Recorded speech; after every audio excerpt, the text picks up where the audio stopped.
सल्लल्लाहु अला मुहम्मद सल्लल्लाहु अलैहि वसल्लम। महंगाई बड़ी ज़ोर की हो गई, गरीब आदमी की आजमाइश बढ़ गई। हमेशा महंगाई से गरीब लोग मुतासिर होते हैं। अमीरों की तो चीज़ें महंगी हो जाती हैं, वो तो सिंगल उन्होंने जमा की होती हैं, महंगी होती हैं तो डबल में बेचते हैं। गरीब पिसता है।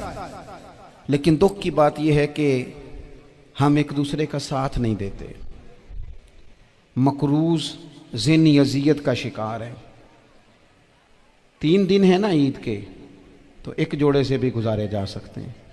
हमने इस ईद पे कोशिश करनी है कि हमारी गली में, हमारे मोहल्ले में, हमारे दाएं बाएं थोड़ा सफ़र करें, बच्चों को देखें, सरकारी स्कूल से निकलते बच्चों को देखें, मसाजिद मदारस से निकलते बच्चों को देखें।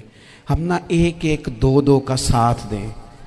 ये जितनी सियासी जमातें काम कर रही हैं, जिनकी हुकूमत थी, जिनकी है, पता नहीं कल किसकी आएगी। मैं तो ज़ाती तौर पर इनसे पूरा मायूस हूँ। मुझे तो नहीं लगता कि जितने लोग आज तक हुकूमत कर चुके हैं, बार बार आते हैं या पिछली हुकूमत गई है, इनके पास कोई प्लान ही नहीं है। ये तो बेचारे एक दूसरे की टांगें खींचने के अलावा ना कुछ कर सके हैं, ना उम्मीद है कुछ करेंगे। लेकिन गरीब की तकलीफ़ बढ़ गई है। मेरे पास 20 लोग आते हैं, आते तो वो दुआ का कहने हैं, आते तो सिर्फ ये बताने हैं कि इस मुश्किल में हूँ, दुआ करना। लेकिन दोस्तों, लोगों की बातें सुन के बड़ी तकलीफ़ होती है। हम क्या किसी की मदद कर सकते हैं? हमारे लिए तो मदारस चलाने मुश्किल हैं, लेकिन लोग अजियत का शिकार हैं। ज़हनी कर्ब के नीचे लोग आ गए। इतनी बड़ी अजियतें खड़ी कर दी गई हैं। थोड़ा थोड़ा देखो, 2 का खाना 3 भी तो खा ही सकते हैं ना, 3 का खाना 4 भी तो खा ही सकते हैं ना। मेरे महबूब ने हमें ये नहीं कहा था ज़्यादा गोश्त पकाना, बल्कि रसूल पाक ने तो रंग ही बड़ा सादा दिया है। करीम ने फरमाया, आयशा शोरबा ज़रा ज़्यादा कर लो, पड़ोसियों को भी सालन दे देंगे। थोड़ा शोरबा ज़्यादा कर लो, इसी को बढ़ा लो। थोड़ा शोरबा बढ़ा लें, थोड़ा थोड़ा एक दूसरे की मदद करें, दस्त शफकत रखें। गलियों में सुनसान लोग, अब तो लोग एक दूसरे से दुख भी नहीं कहते, वो कहते हैं देना किसी ने है कुछ नहीं, और तमाशा अलग से बन जाएगा। दोस्तों, हमने खुद एक दूसरे का हाथ बटाना है। जो लोग साहिब सरबत हैं, देखो, एक ही बाप की औलाद होती है, एक को अल्लाह बड़ा नवाज देता है, 2-3 कमज़ोर रह जाते हैं। उसको चाहिए वो दूसरों पे दस्ते शफकत रखे। एक गली में सारे लोग एक ही कबीले के, एक ही इलाके के, एक आगे निकल गया है, उसे चाहिए वो दूसरों का ख्याल करे। ये ज़रूरी नहीं कि सामने वाला आपका शुक्रिया भी अदा करे। हज़रत आयशा सिद्दीक़ा रज़ी अल्लाह ताला अन्हा, अम्मा जी एक कनीज़ रखी हुई थी, हज़रत उस्मान गनी ने दी थी कि आपकी खिदमत करेंगी। तो वो कनीज़ कहती है कि अम्मा जी तो मेरी भी रोटियां पका देती थी, वो तो मेरे लिए भी खाने का एहतमाम कर देती थी। लेकिन कोई दरवाजे पे अगर मांगने आता तो हज़रत आयशा सिद्दीक़ा मुझे कहती इसे खैरात दे आओ। तो मैं कहती अम्मा जी ये काम तो लोग दौड़ के करते हैं और आप ये मुझे कह रही हैं मैं कर दूं? तो हज़रत आयशा फरमाती जब कोई बंदा किसी को देता है तो वो शुक्रिया अदा करता है।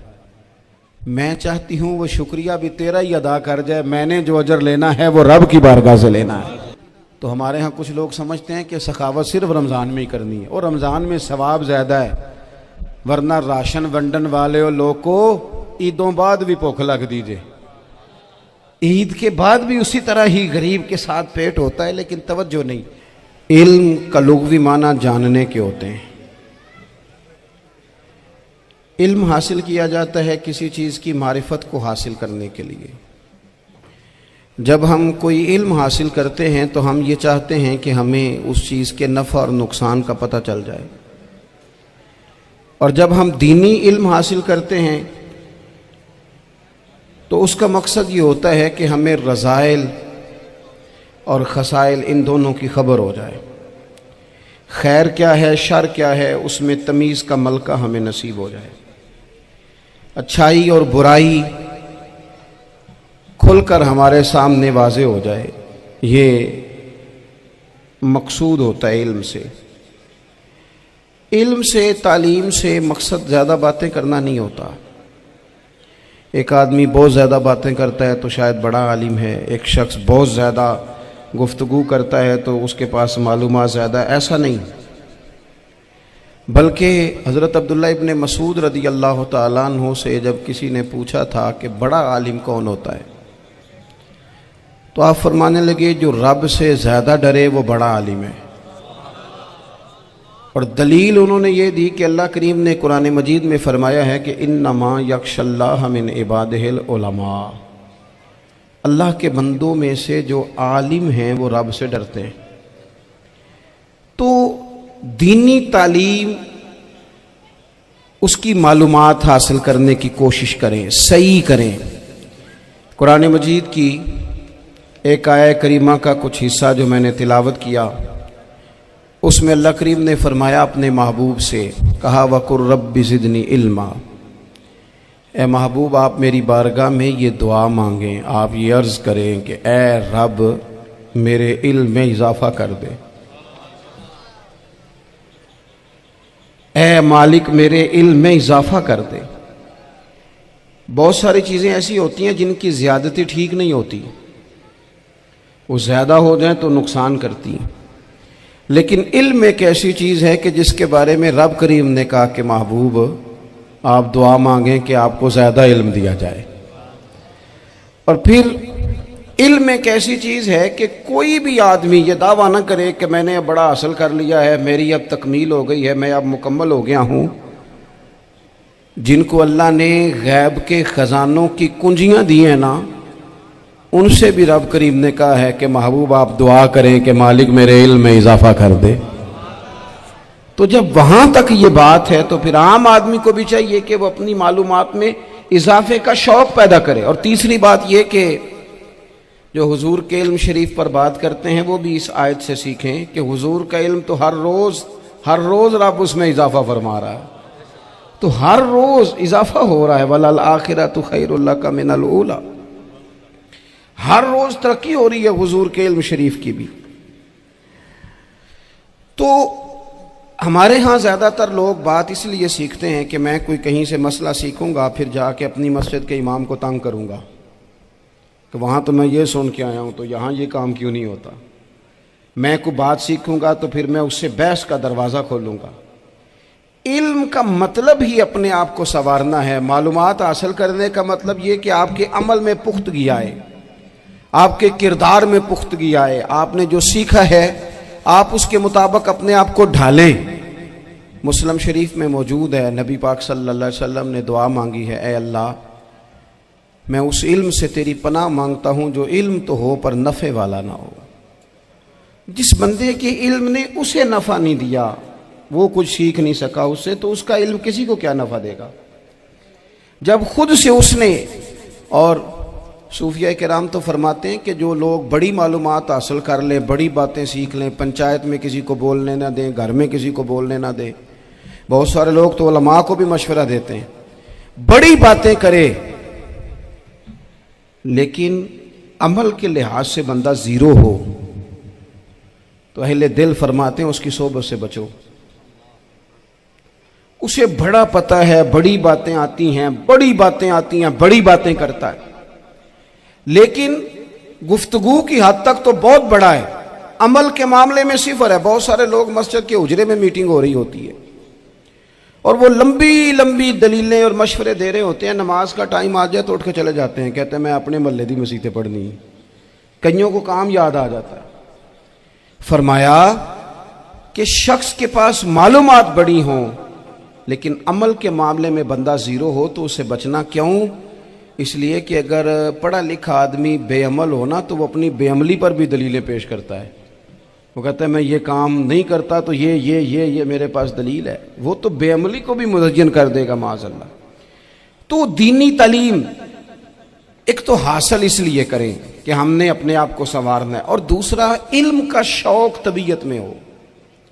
देखे ना, अल्लाह के हबीब सल्लल्लाहु अलैहि वसल्लम ने फरमाया है कि जो इल्म के रास्ते पे चल पड़ा वो जन्नत के रास्ते पे चल पड़ा है। जुमों में, महफिलों में कानों के जायके के लिए ना आए, इसलिए आए कि मेरे इल्म में, मेरे अमल में ये कोई इजाफे की बात बनेगी, मैं कोई नसीहत हासिल करूँगा तो मेरे दिल का जंग उतरेगा। हमारे यहाँ लोग मज़े के लिए आते हैं और आजकल लोग फ़ोटो के लिए आते हैं। इन दो कामों से निकलकर खालिस इस्लाह की नीयत से इल्म का शौक हमारे यहाँ तेजी से एक हरकत की गई, उलमा का वकार ख़राब किया गया और लोगों को दीनी उलूम से दूर किया गया। और इसमें बाज़ बेचारे वाइज़ीन और खुतबा ने भी किरदार अदा किया जब जाली पीर की तारीफ़ें खोल के की और उसे पता नहीं कहाँ तक। ये स्टेज होते हैं ना, इनमें कोई बंदा अच्छा लगे भी तो उसके लिए दुआ करनी चाहिए, तारीफ़ें नहीं करनी चाहिए। तारीफ़ें उसका कोई फ़ायदा नहीं है, उसको उस बंदे को तो दुआ का फ़ायदा है। अगर आपको अच्छा लग रहा है तो उसे दुआ दें, उससे ज़्यादा कुछ नहीं करें।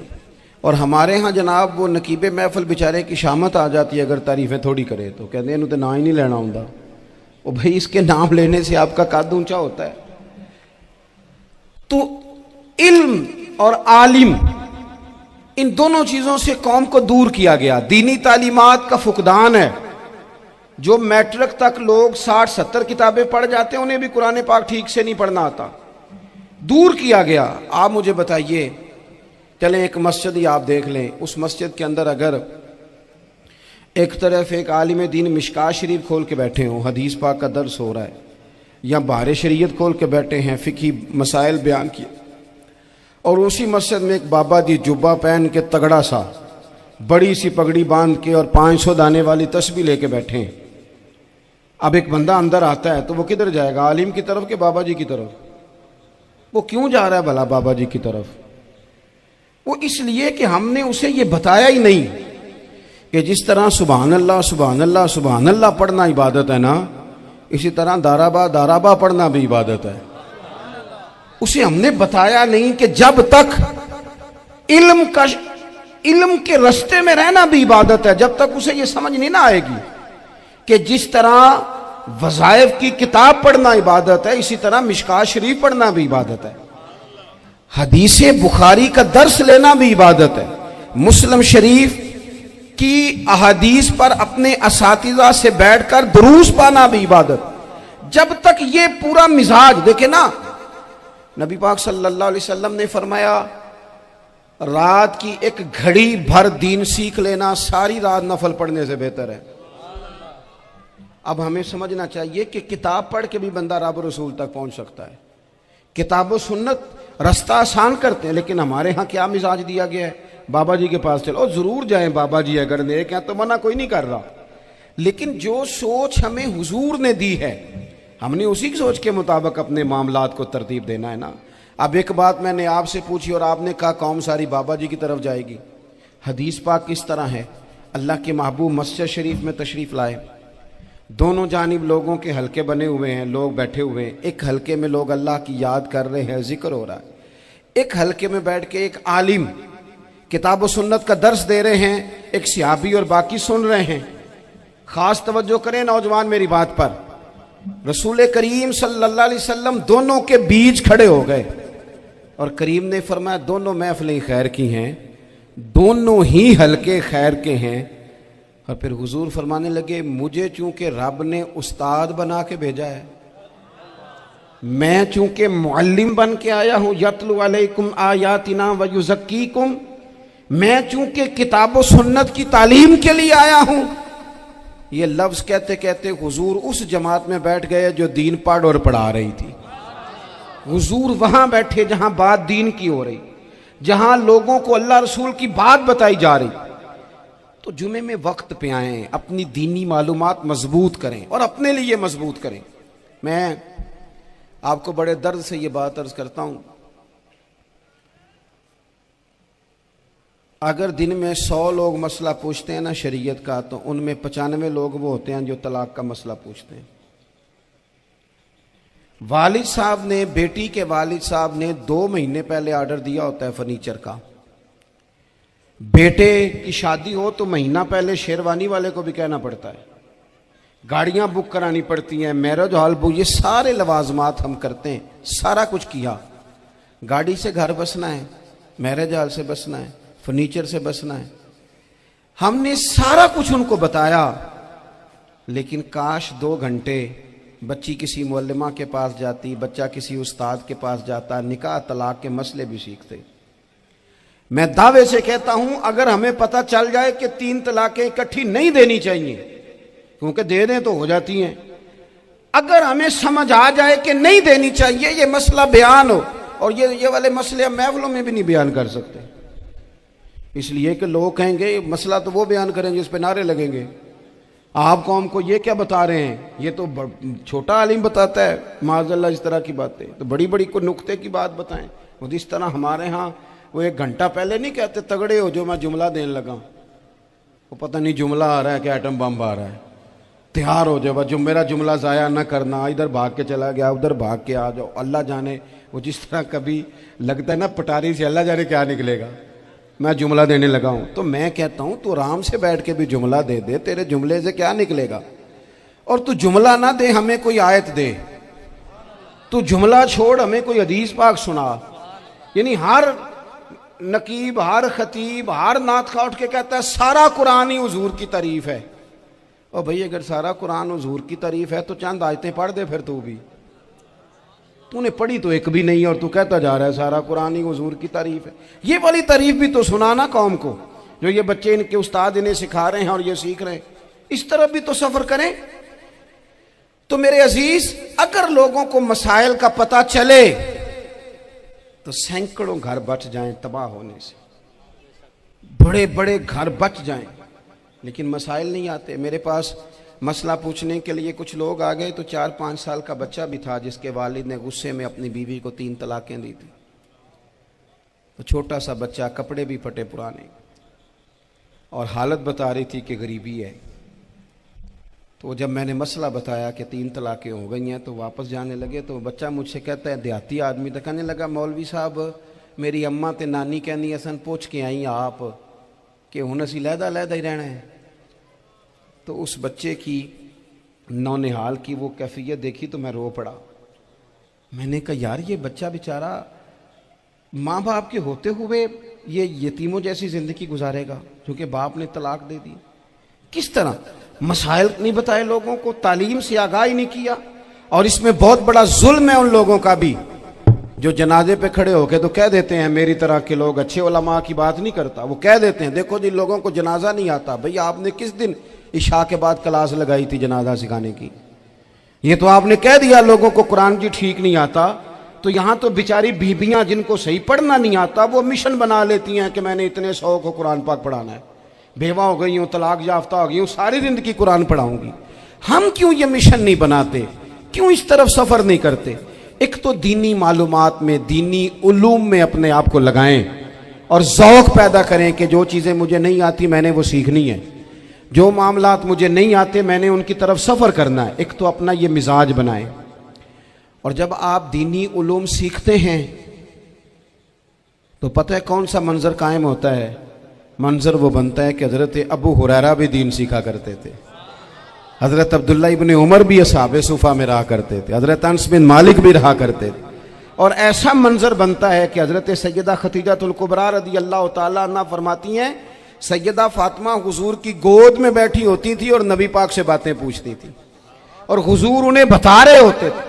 सैयदा आयशा हुजूर से दीन की बातें पूछती। चौथा हिस्सा हमारी फिका के उसूल हजरत फातिमा की, हजरत आयशा सिद्दीका की मरवियात पर मबनी है। अगर हमारी बच्चियां छोड़ दें डाइजेस्ट पढ़ना, छोड़ दें इधर उधर की मूवी देखना और वो किताबों सुन्नत पर आ जाएं, तो बहुत सारे मसाइल ऐसे हैं जो उलझने से पहले ही सुलझे हुए हों। दीनी तालीम का मिजाज और ज़ौक़।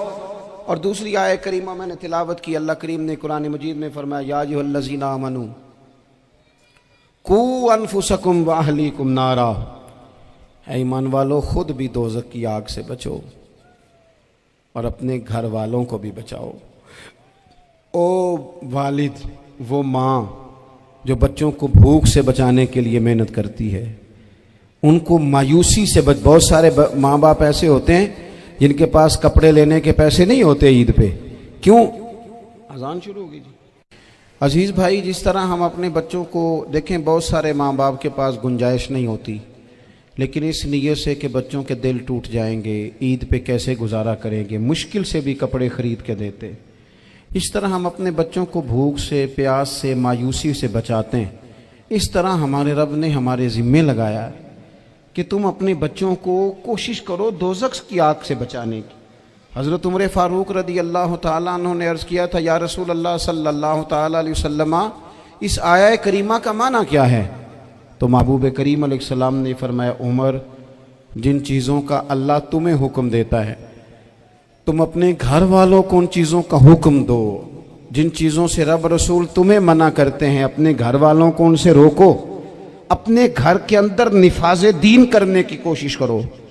मेरे भाई, बहुत ज़्यादा आजमाइश है हमारे घरों में, बेचैनियाँ हैं, इस्तराब है, बच्चों में सख्ती है, बहन भाई एक दूसरे के साथ लड़ते हैं, मिजाजों में तलखी आ गई। क्यों भला? इसलिए कि माँ बाप को जो बेहतरीन किरदार और जो हसीन तरीका घर में अपनाना चाहिए था, बच्चे तकरीर बाहर से सुनते हैं लेकिन वो फॉलो अपने माँ बाप को करते हैं। अगर माँ बाप में हौसला हो, सब्र हो, इत्मीनान हो, खुददारी हो, थोड़े पर गुजारा करने का मिजाज हो। देखे ना, आज डिप्रेशन है, टेंशन है, पैनिक्स अटैक्स हैं, बड़ी सारी चीज़ें आ गई हैं। क्यों भला? सब्र नहीं, तहम्मुल नहीं, बुर्दबारी नहीं। आजमाए। एक दिन एक बच्चा मेरे पास आ गया मदरसे का और आके वो रोने लगा।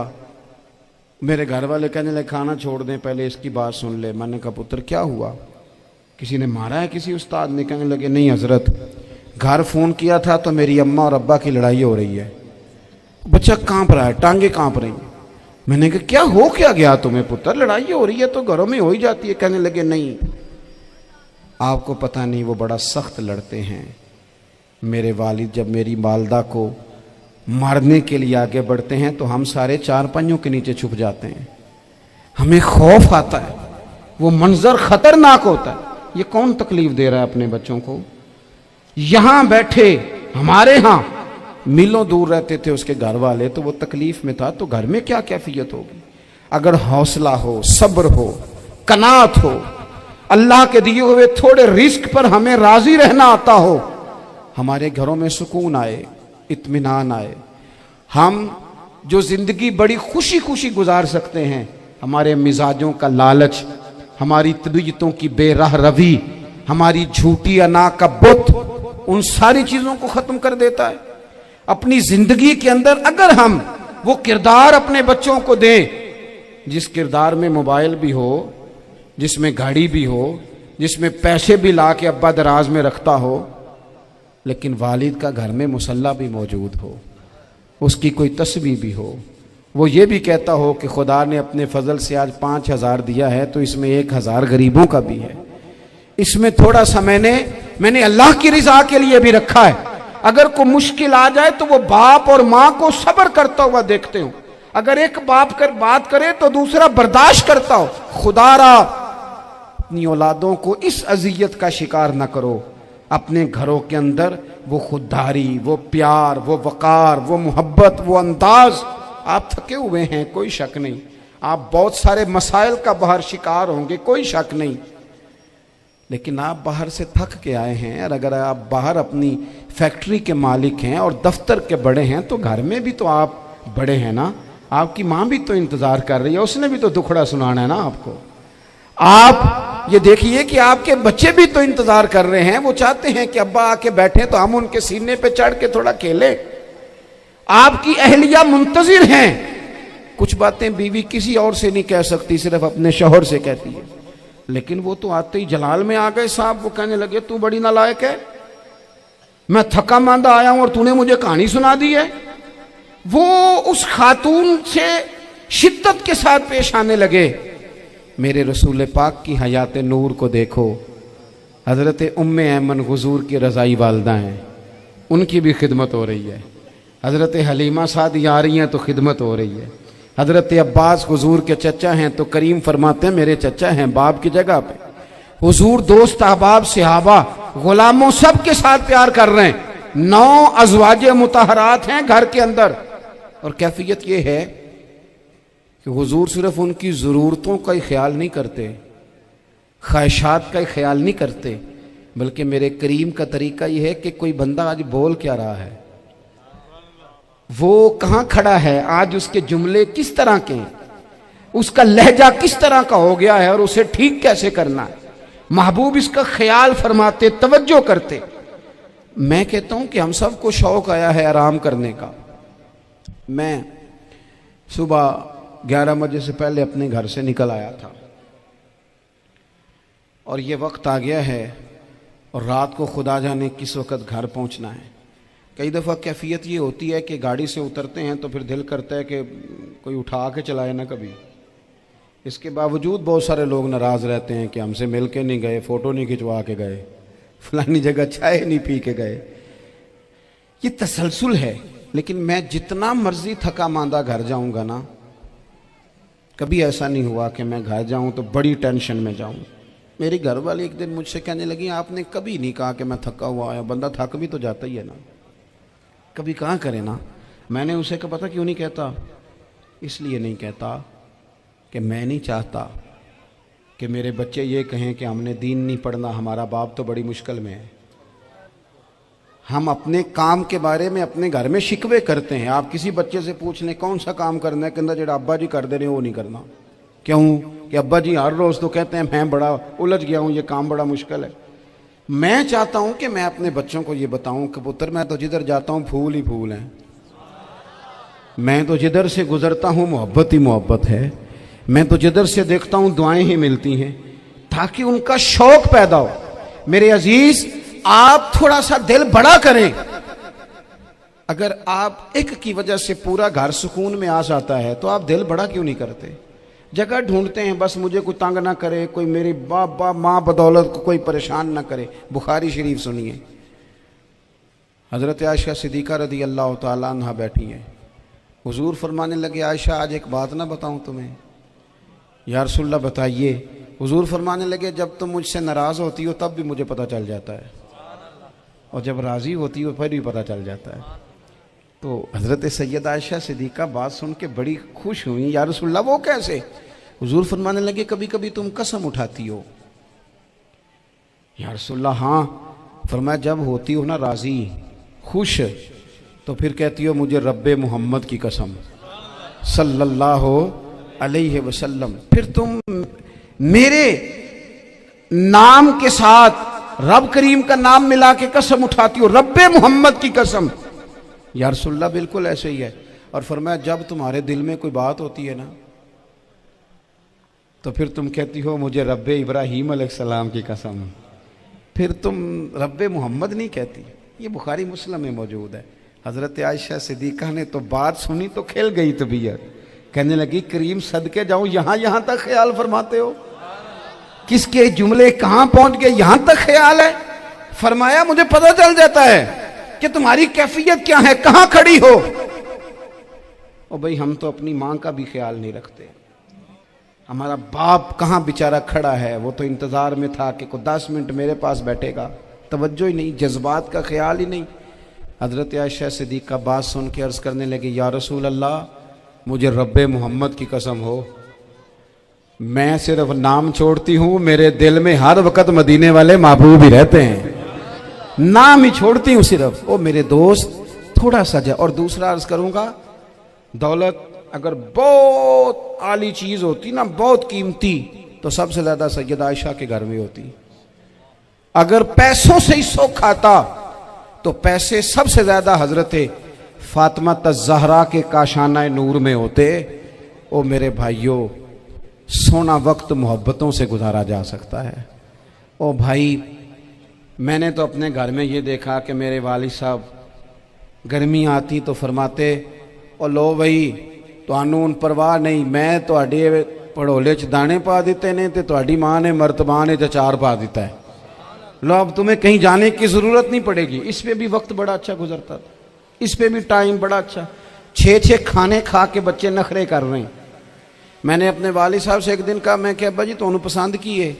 फरमान लगे, पुत्र जे तो लगी होवे भुख फिर तो यार शाही, और अगर भूख ना हो तो फिर नखरे ही नखरे हैं, फिर क्या पसंद होना है? तबीयत नहीं। अपने घरों में, अपने दोस्तों में इत्मीनान पैदा करें, इस तरह से बाहर आएँ। और एक बात और अर्ज़ करनी है, याद रखना, तकरीर बाहर चलती है, घर में नहीं चलती। घर में अमल चलता है। घर जाके आप लेक्चर देना, नमाज पढ़ा करो, नमाज पढ़ा करो, नमाज पढ़ा करो, नमाज पढ़ा करो, तो कोई नहीं पढ़ते घर वाले। आप घर में नमाज खुद शुरू कर दें। नबी पाक सल्लल्लाहु अलैहि वसल्लम ने फरमाया घरों को कब्रिस्तान ना बनाओ, कुछ नफली नमाजें घर में भी पढ़ा करो। अल्लाह के प्यारे रसूल सल्लल्लाहु अलैहि वसल्लम का घर मस्जिद नबी के बिल्कुल साथ है, दरवाजा हुजूर के घर का मस्जिद में खुलता था। लेकिन नबी करीम सल्लल्लाहु अलैहि वसल्लम क्या करते थे?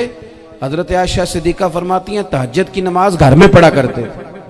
घर में हुजूर तहज्जुद की नमाज पढ़ते, अगरचे घर में दुश्वारी थी। कुछ इबादात, कुछ नमाजें घर के अंदर भी इंसान पढ़े। मेरी गुजारिश आप हजरात से करनी है, इतना बड़ा मजमा है, इतने सारे लोग तशरीफ़ लाए हैं, एक गुजारिश आप हजरात की खिदमत में रख के बस मैंने बात को समेटना है। दो बातें मैंने आपकी खिदमत में अर्ज़ की हैं। एक तो दीनी इल्म का ज़ौक़ पैदा करें और दूसरा अपने घरों में थोड़ा ठहराव लाएं। थोड़ा सा अपने ये बच्चों के दस्तार फजीलत का इज्तिमा था, इसलिए मैंने ये बात अर्ज़ की। अपने घरों में थोड़ा हौसला कनात लाएं। हज़रत आयशा सिद्दीक़ा रज़ी अल्लाह तआला अन्हा फरमाती हैं ऐसा नहीं था कि हमारे घर के अंदर माल नहीं आता था, अल्लाह के फजल से बड़ा कुछ आता था, लेकिन फरमाती हम इसार कर दिया करते थे। हुजूर का मिजाज इसार कर देने का है। याद रखना, शम्मा से अगर कई शम्मे जल जाएं तो इसकी रोशनी में कभी कमी नहीं आती। हजारों दिए भी जल जाएं तो ये दिए मांद नहीं पड़ते। महंगाई बड़ी जोर की हो गई, गरीब आदमी की आजमाइश बढ़ गई। हमेशा महंगाई से गरीब लोग मुतासिर होते हैं। अमीरों की तो चीज़ें महंगी हो जाती हैं, वो तो सिंगल उन्होंने जमा की होती हैं, महंगी होती हैं तो डबल में बेचते हैं। गरीब पिसता है। लेकिन दुख की बात यह है कि हम एक दूसरे का साथ नहीं देते। मकरूज ज़हनी अजियत का शिकार है। 3 दिन है ना ईद के, तो एक जोड़े से भी गुजारे जा सकते हैं, एक से भी। अक्सर लोग तो वैसे ही ईद की नमाज पढ़ के सो जाते हैं, और जो बेदार भी हैं वो भी कपड़े बदल करके जानवर के ज़िबा में मशगूल हैं। हमने इस ईद पे कोशिश करनी है कि हमारी गली में, हमारे मोहल्ले में, हमारे दाएं बाएं थोड़ा सफ़र करें, बच्चों को देखें, सरकारी स्कूल से निकलते बच्चों को देखें, मसाजिद मदारस से निकलते बच्चों को देखें। हम ना एक एक दो दो का साथ दें। ये जितनी सियासी जमातें काम कर रही हैं, जिनकी हुकूमत थी, जिनकी है, पता नहीं कल किसकी आएगी। मैं तो ज़ाती तौर पर इनसे पूरा मायूस हूँ। मुझे तो नहीं लगता कि जितने लोग आज तक हुकूमत कर चुके हैं, बार बार आते हैं या पिछली हुकूमत गई है, इनके पास कोई प्लान ही नहीं है। ये तो बेचारे एक दूसरे की टांगें खींचने के अलावा ना कुछ कर सके हैं, ना उम्मीद है कुछ करेंगे। लेकिन गरीब की तकलीफ़ बढ़ गई है। मेरे पास 20 लोग आते हैं, आते तो वो दुआ का कहने हैं, आते तो सिर्फ ये बताने हैं कि इस मुश्किल में हूँ, दुआ करना। लेकिन दोस्तों, लोगों की बातें सुन के बड़ी तकलीफ़ होती है। हम क्या किसी की मदद कर सकते हैं?